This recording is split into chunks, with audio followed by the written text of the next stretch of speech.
Okay, so I'm going to run through real fast the layout of Propresenter 7 and a quick run through of what a service might look like to run right now for us at Church of the Holy Spirit. So if you'll follow the mouse across the screen, over here on the left, these, you don't need to worry about these. This is just where I store all the songs and liturgies and sermon notes, etc. This is the playlist. It's where you should find that week's, oh, look at the mouse, it's humongous. That's where you can find this week's service. And then below that is just I want the huge mouse again. I can't get it. Below that is a quick overview, just a list of everything that's in that service. So moving on to the middle of the screen, there it is. This is just, this should be familiar. It's just all the slides. So this is the whole presentation. And then moving over to the right, you will see this is the biggest change probably to our new system, is that now we're broadcasting online and in the sanctuary simultaneously. And you're going to notice that the left side, that's the online, and the right side, that's in the sanctuary. Right here, I just have a timer or a clock, so you always know, what time it is. Because, for instance, if you see right here in the middle, this little countdown timer, we want to start that at 8:50 on the dot. And this little clock will help make sure that you get that. So, some things about this preview screen. This blue screen is going to look really familiar, but this red screen, that's the online screen. It might look a little weird at first because you're going to notice that you don't see the live feed. You just see a red screen with text over it. That's because we are running a green screen, except we're using red instead of green. And so we're basically pulling out everything that's red and replacing it with a live feed of our service. You don't really need to know anything more than that. That's just what it is. And yeah, so you can be looking here to kind of always see what's showing online and what's showing in the sanctuary. Now, if you get into a situation where everything goes wrong and you don't know why, and you need to clear the slate to kind of just fix it all and get a fresh start, this button right here, this clear all, you hit that, and it will wipe whatever's on the screen. For example, here's some stuff on the screen. Oh no, everything went wrong and I don't know how to fix it. Clear all, boom, back to your baseline. So just so you know that. Now, as you're running through Propresenter, anything that runs in a linear fashion, you want to make sure that you run from start to finish in the order. So that might be confusing, but let's just use an easy example. The Collect of Purity, okay? The Collect of Purity starts at the beginning and it just goes boom, it goes there, and there. It goes 1 to 2 to 3 to 4 to 5. Okay, so this is an example of something you want to start this at the beginning and you want to just hit the arrows, to cycle through.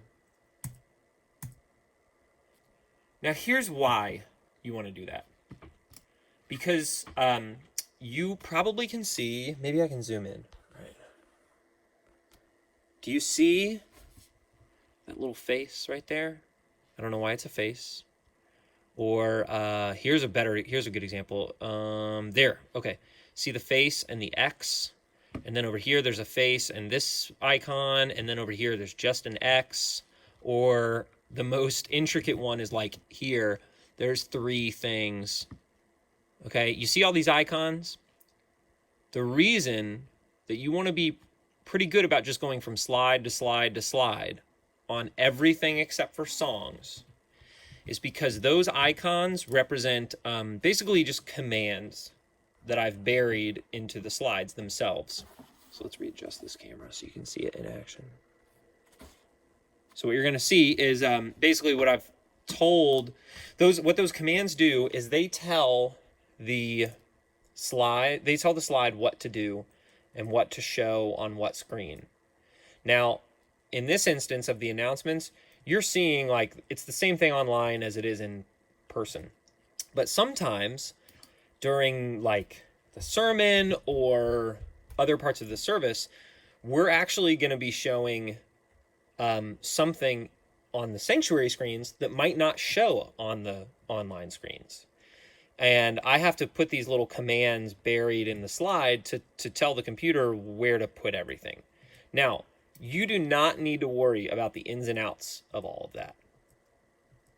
All you need to make sure you do is just, once you get to these linear moving things, these things that go from slide 1 to 2 to 3 to 4 to 5, etc., just run them in that logical order.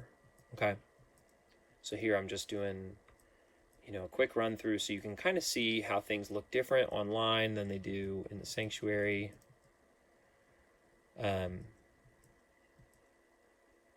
The exception to that rule is, of course, songs. Songs, you want to start on the first slide. Notice on that slide there's like a little icon. Basically, that icon is just making sure that the song slides are going to go to the right place.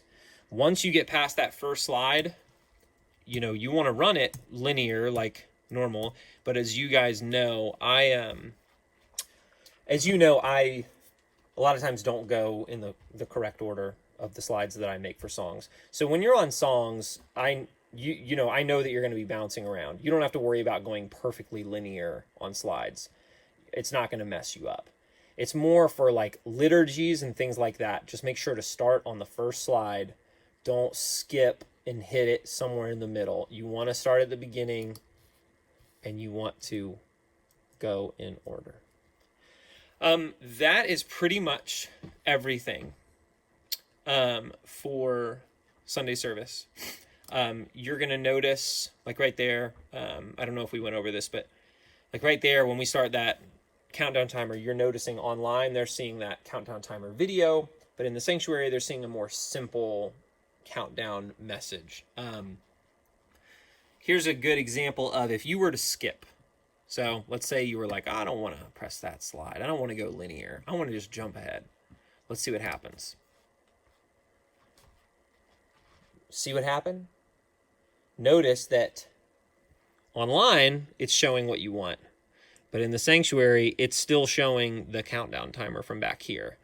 So that's just an example of why it's really important in this instance and in any of these liturgies and sermon materials or whatever, that you go from slide 1. If you see all those icons, you want to make sure to go in order, because I put them there for a reason. And now let's jump into that song.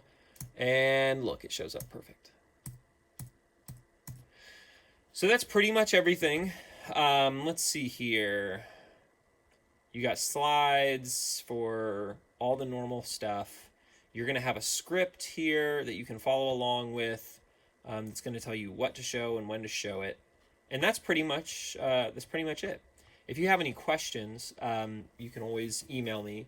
One thing I am doing is I'm putting some of these notes on here. So see this? Like for the pre-service countdown video, the note is to start this video at 8:50. It will finish at 8:55, and the band will start service by playing a song. Slide 1 activates the countdown. Slide 2 returns things to normal. So occasionally on some of these items, I might leave you a note.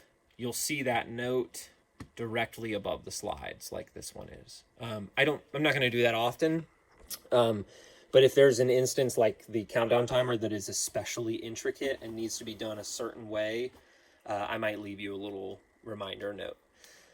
So that's it. That's Propresenter 7 for Church of the Holy Spirit right now. As things continue to evolve or become more complicated, I'll make sure to update these videos with newer and better ones. Email me with any questions.